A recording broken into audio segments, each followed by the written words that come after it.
Bombo Business News.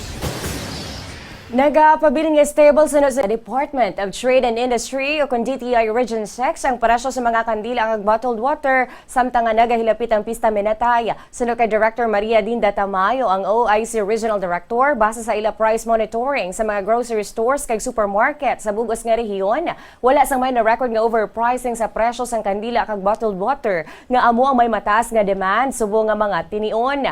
Pahayag sang ahensya ilagid ginatutukan ang presyo agud masiguro nga wala sang may malapas sa standard retail price sa mga nasambit nga produkto. Base sa pinakauli nga price monitoring nagapabilin sa average nga 11 pesos tubtub 20 pesos ang 50 ml nga bottled water samtang naga-average naman sa 15 tubtub 25 pesos ang 500 ml kag 23 pesos tubtub 30 pesos naman ang isa ka litro. Sa pihak kabayan ang presyo sa mga kandila nagapabilin sa 69 tubtub 99 pesos per pack samtang nakadepende sa gihapon sa kadukoon kag brand sini. Dugang pa ni Director Tamayo nagapabilin nga bastante ang mga supply sa amo nga produkto samtang nagahilapit na ang obserbasyon sang undas. Ginpanumduman sang ahensya sa publiko nga magbakal sa mga produkto nga mayara sang husto kag klaro nga label. Ginpahayag pa sang ahensya nga i-report gid sa ila kung may makit-an nga overpriced sa sini nga mga produkto.